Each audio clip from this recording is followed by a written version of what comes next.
Hey guys, I'm Chris. I'm Kathy. This is Buster. Penelope's looking out the window.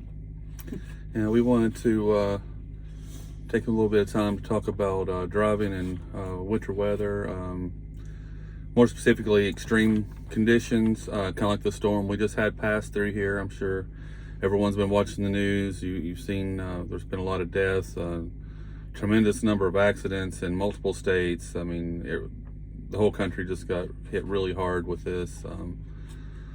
So we want to talk about it, kind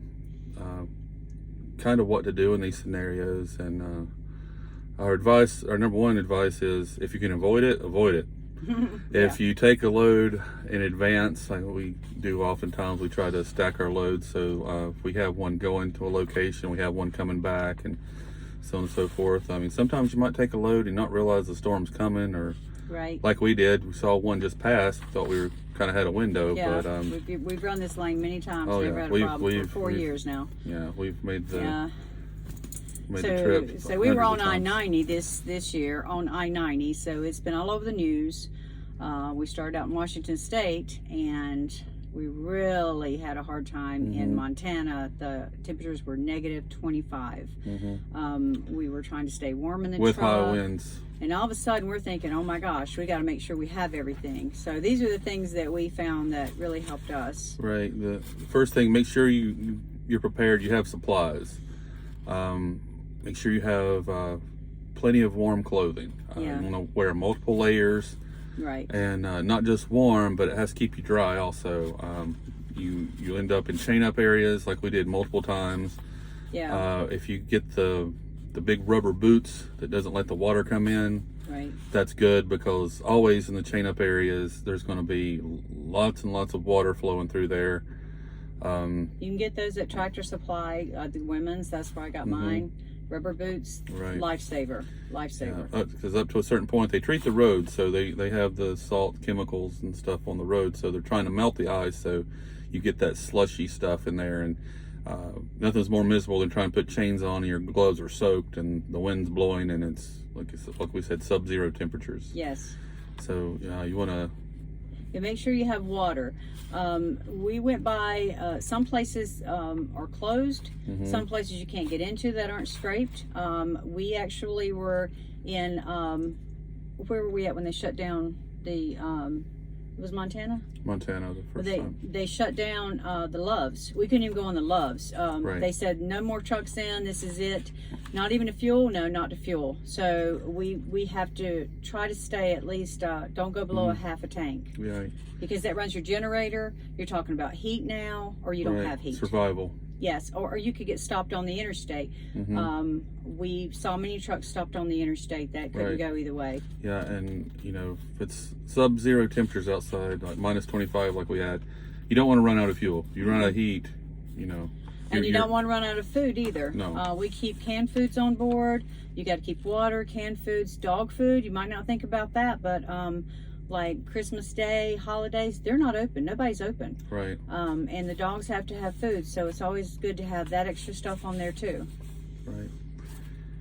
And another thing with the fuel, not only keep your fuel topped off, but in extreme temps like that, you need to make sure that you're adding the anti-gel additives, especially if it's not already added in the fuel.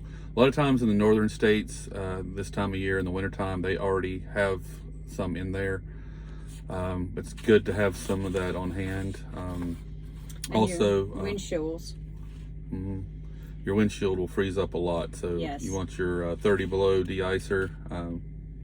Want to fill that up. If not, it will freeze and it won't do anything. And all the snow and ice and anything you try to spray, if it even sprays, will just freeze to your wipers, and you can't see. You can't drive. And your wipers are coated, then they won't work either. Right. So we've had that, and especially with the all the slush he's talking about, throwing it, trucks go by, and the whiteout conditions, and your windshield's a mess. Your Right. mirrors are a mess. So you have to have Windex and things. So if you have to pull over, you can actually clean, because you can't drive if you can't see. Right. And next we'll talk about actual driving tips, driving in bad weather.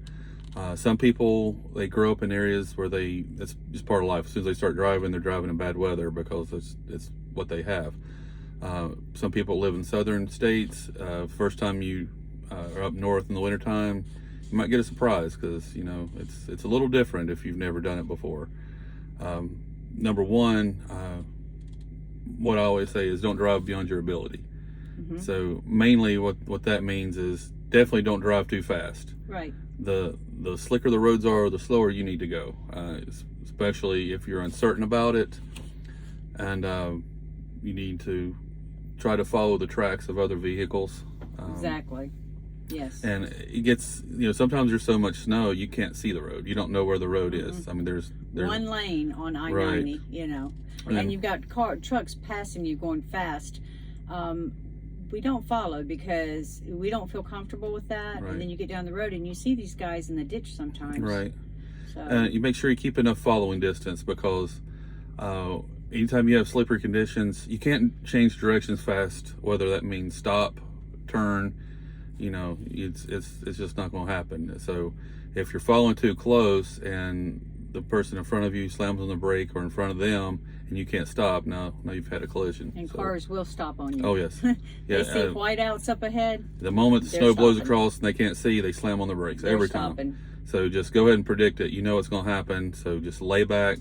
It's better to just take your time and take longer than to have an accident or not make it at all. Even areas that look like they might be fine, sometimes there's a black ice, especially on bridges. So take extra caution on bridges. Yes. If you're traveling and suddenly you see an area that looks like it's going to be slick or could possibly be ice, let off the accelerator. Don't accelerate over it. Don't use your cruise control. And if at all possible, if you can help it, you don't want to hit your brakes. You can brake before, but do not try to brake on something that's very slick because you're just going to slide.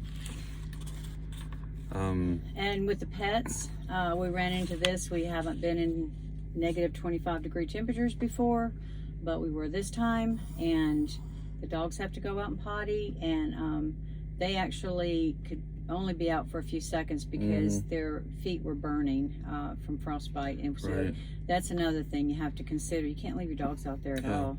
Any exposed skin, you can experience frostbite in as little as 5 minutes in those kind of temps, especially with the wind and the wind chill factor.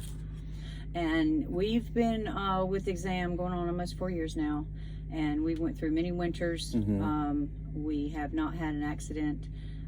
We take it easy. We were careful. Let the other guys get out of your way. It's okay. Let the cars that are bundled up together, let them move on. Slow down and let them go. And then they're out of your way. You're less in danger than you would be with them all around you, and you're trying to compete with them. You can't run alongside cars like that. You just let them go, and you'll make it up later down the road. You know, another pointer too, if you're in those areas where they have extreme amounts of snow and you can't see the road, you're not sure where the road is.